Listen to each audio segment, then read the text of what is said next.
Hi, I'm Kristen, and this is the third part of my series on the modern spiritualist church. Today, I'll be talking about physical mediumship, which is the physical manifestation of contact from spirits through the energy of mediums.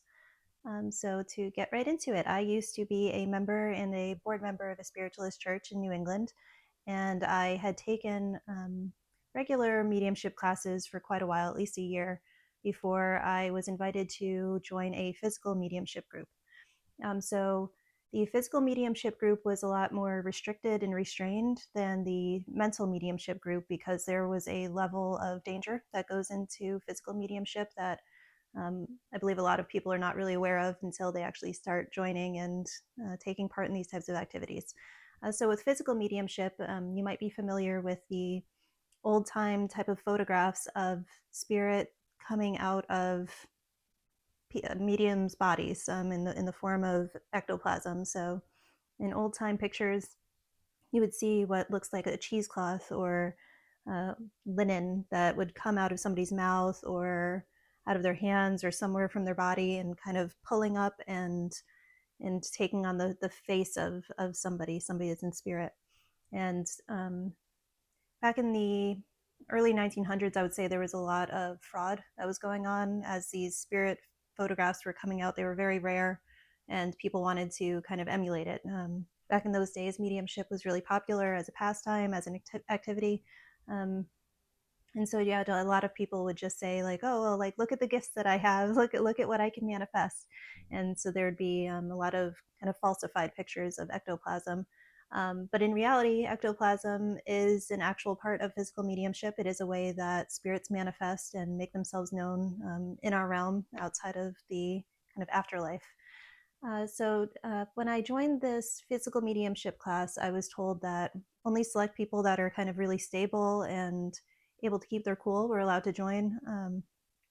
Because with the energy that builds up from physical mediumship, there's ectoplasm, or almost like the physical, tangible part of the soul begins to come out of a medium's body while this is going on. And if there's any kind of disruption, somebody getting scared, somebody getting afraid, somebody snapping on the lights or running out of the room or trying to grab or touch at any kind of physical manifestation of ectoplasm that they see, or just any kind of physical phenomena that's going on, that could snap the energy back into the medium that was being used to carry out these kind of physical manifestations, and that can make them get really hurt medically. The teacher that I had at the time that was running this class, she mentioned that years ago she had invited somebody into a physical mediumship class that wasn't aware of just how tactile and physical mediumship really is. And the first time that they saw something manifesting with ectoplasm coming out of a medium, they ran out of the room and they saw the ectoplasm kind of slam back into the medium's chest, and they started having some type of blood problem or like minor hemorrhaging or something like that. But it was concerning, and ever since my teacher saw that, she was very adamant about we need to keep the number of people in the physical mediumship class small, and we have to be really 100% sure that nobody is going to have a freak out. Nobody's going to be running out of the room or trying to grab at something that they shouldn't grab. So the class that I had, I want to say it didn't have too many people, maybe about 8 people that were in this physical mediumship class, and I think we added a few more as time went on. And so the way the class would begin is that we would go into a small room with all of our chairs either in a circle around a table or a circle around the room, and there would be a cabinet in the corner. So the cabinet within spiritualism is where you have a corner or a small space, and it is enclosed with kind of like heavy curtains. And the purpose of doing that is that so that the medium that's going to be physically manifesting something can sit behind the curtains with the curtains closed, and all of their kind of physical energy and ectoplasm and just anything they would be using to bring forth the spirit, that could build up behind the curtain. And then when it was ready for kind of everybody else that was spectating or viewing the room to see, they would open the curtains up, and then you could clearly see if there was kind of some transfiguration or there was some type of ectoplasm coming out of somebody. Cabinet was kind of put on the back burner when we first started this group, because that was kind of a more advanced level of mediumship than we were familiar with or knew how to do. So The first types of activities that we started in physical mediumship related to table tipping. So table tipping, again, is another kind of famous aspect of spiritualism where mediums or again, just people who were spiritualists would sit around a table and they would either ask for there to be some type of contact by the table tipping up on one of its legs, or the table turning around in circles, or table floating. We would turn the lights off and we would just have one dim red light to kind of maintain our energy. For whatever reason, red light is always used, and it seems that having bright white lights on in a room, it kind of sucks energy out of the space. So we would keep a red light on.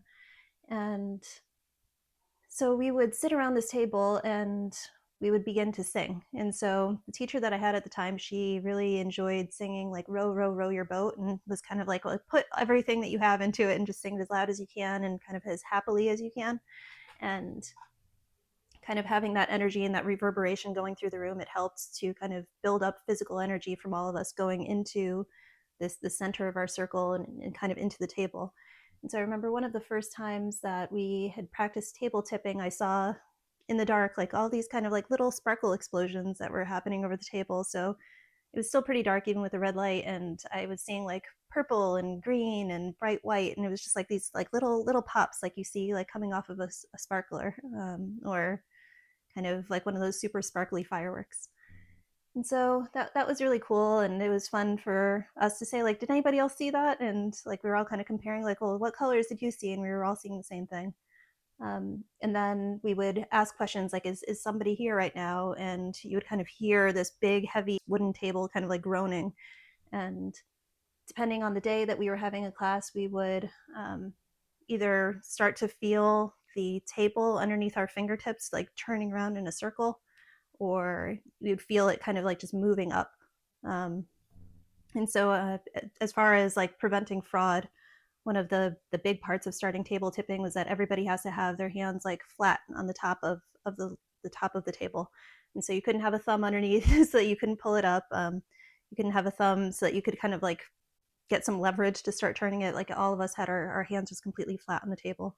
And so we'd see that it would just start moving and it would respond depending on what kind of answers it was giving. I remember we did have a yes or no system that the table would move to the primary medium, or I believe the person that was teaching class, the table would kind of drag across the floor and move to that medium if there was a yes, and it would move away from that person if it was saying no. And so that was like a lot of fun to kind of be sitting in that space and seeing that there was this huge heavy object that was moving on its own. And I don't think we ever got an answer for what particular spirit or spirits were coming through to communicate with us, but they were there. And they were definitely moving this huge table. And so I think that was the extent of what we did as far as object physical mediumship. We never used any trumpets. A trumpet would be this big kind of metal cone that occasionally that spirits could put ectoplasm into to create almost like a voice box, and then they could speak and make sounds out of the trumpet. We had a trumpet on our table, but it was never used. It never levitated. It never made any sounds. Just nothing ever really came of it. We also had a spirit board. And so that was like two pieces of chalkboard that were sandwiched together, and then there would be a small piece of chalk put on the inside, and then there would be rubber bands put on the outside of it. And if a spirit was coming through and wanted to use a medium's energy to move the chalk and actually write out a message onto the chalkboard, they would have that at their disposal to do. But at no point did a spirit ever end up using one of our kind of writing boards either. It was really only the table that they were using to move. So as time went on, we got more interested in moving away from objects and moving towards actual transfiguration. So transfiguration is when you would see a spirit's face kind of replacing your own or coming over your own. You might see an entire body come over somebody. So I remember kind of like the most shocking instance that I saw of this while I was taking this physical mediumship class is that one of my friends had a Native American guide, and she was not even sitting in cabinet. I think we were kind of just sitting around in a circle around the room, just trying to build up our energy. And I was looking at my friend, and I saw like it was almost like her face was made of clay. It was very interesting. I saw kind of like a morphing and a movement. So there was no kind of like glowing ectoplasm. There was nothing that looked definitively, I guess, like ethereal or otherworldly going on, but it seemed like her actual face, like the actual skin on her face, like looked like it was moving and bubbling and kind of smushing around. And so as I was noticing that, everybody else in the room was also noticing it, like, oh, like we're not just building up energy right now, like a spirit is physically trying to come through this woman as we're sitting here. And it was very interesting because after a few minutes, it all kind of settled down, and her face became much wider and much more masculine. She had defined cheekbones and this new transfigured type of appearance, and just like very clearly looked like a Native American man. And she was not a Native American woman, so it was quite different from her actual appearance in real life. Um, and what really stood out to me is that I was sitting close enough to her that I could see that she had closed her eyes while this was happening, but there were eyes that were kind of projecting out from the tops of her eyelids.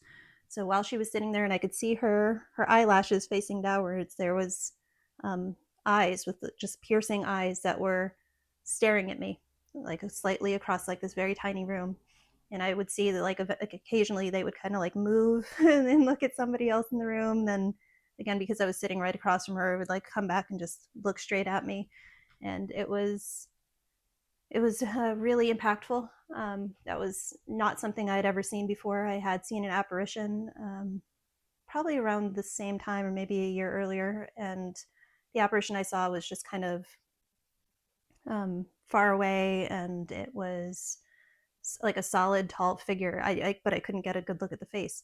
So this was the first time that I've actually seen like a spirit's face very in close proximity to me. Um, so the spirit didn't say anything. It didn't communicate anything. But the woman that had this happening to her, she said that she could like feel something on top of her face. And then we said, okay, well, it's okay. He can go now. And it kind of just it rapidly went away. I want to say it was like the eyes that were being projected onto her that were of the spirit. They kind of closed or winked out, and then all of a sudden it was like like it just fell into place with like her normal face, and nothing was there anymore. Um, and then with my own personal experience, I did end up sitting in the cabinet, and there was only one time that I had done it before we kind of ended up closing down the physical mediumship class due to scheduling. And this one time that I sat in the cabinet, something did happen.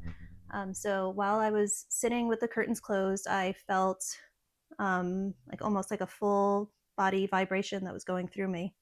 And as this was like picking up, I started feeling like that there was energy that was centering between like my shoulders up, and I felt there was especially like this type of like tickling that was happening like in the middle of my forehead. And so yeah, I thought it was just kind of like third eye activation or something like that, but I felt like definitively that there was something moving around on my forehead. And so I didn't really know what to make of it. I didn't know what anybody would see. While I was like looking out through my own regular eyes, it just seemed like a little bit hazy, a little bit fuzzy. So I knew something was going on, but I didn't know what it was. So at that point, the curtains opened up for the cabinet, and the people that were sitting there, I think there were like two very small rows that were right in front of the cabinet, and the people that like right in the front were like had this like like this like gasp of like them seeing something. And so the teacher that was running this class was like, do you have any sense of who is coming through right now? And I said, I have no idea. And she said, can you see from your perspective what you look like? And I said, no. And people in the room with me started going around saying, like, I see this, I say that. And they were all seeing the same thing. I apparently had manifested or brought through some type of a spirit that had been military. So the way that he had brought himself through in this physical mediumship session was by kind of projecting the top of his uniform onto the top of my body. And so people said they could see like his rankings that were listed on the top of his his jacket, and they could see like the kind of very clear military jacket that he was wearing. And what is still a bit disturbing to me to this day is that they said that where I was feeling that kind of tickling, that third eye sensation, like just kind of like this staticky sensation in the middle of my forehead, they were saying there was a bullet wound right there. So whoever was coming through to me, they must have passed from being kind of shot right in the middle of the head. I have no idea who that was. There's nobody in my family that I'm aware of that died in war. Nobody in the room could think of anybody that had died in war and had explicitly died in that manner. Like we just had like no idea who this person was that I was bringing through, but I could feel the wound that he had when he passed, which was shocking. And so that was really my full experience with physical mediumship within the church. And um, as I said, the class shut down shortly after that due to just people weren't able to make it anymore. They had other classes that they were signing up to, and there were also other church members that were kind of hearing, oh, there's physical mediumship classes happening like a few times a month. Like, can I come? Can I come? Can I sign up? And it had become a bit of a problem just because we knew that there were certain people that were very excitable, that were not super calm. Again, very sweet, very nice people, but again, like we would have the concern that those people joining, like if they were to see something, a large band of ectoplasm come out of somebody, they wouldn't be able to contain their excitement, and it could turn dangerous for those of us in the room, and especially for the medium that was having that happen, or the medium that was projecting that ectoplasm or that energy out into the space. And so yeah, the class kind of shut down, and I'm not sure what ended up happening after that, if it restarted a few years later or not. But I would say it was quite an experience, and it was eye-opening. It was wonderful to actually be able to see with my physical eyes that these spirits are around us. They can interact with our physical world. If there was any kind of thought or concern that mental mediumship is all in your head or just kind of made up, an imagination, going to these physical mediumship classes was kind of confirmation that no, it's not all in your imagination. It's not fake. This is something that is actually going on, and our reality is that we can interact with spirits and beings from another place, and they can lower their energy, or we can raise our energy to kind of communicate with each other and somehow connect and prove within our world that they can come through. Yeah, so I think that's it. If you have any questions about the class or anything else that might have been going on, please let me know, and I would be happy to answer in the comment section. So thanks so much for listening today, and I'll see you in the next one. Bye-bye.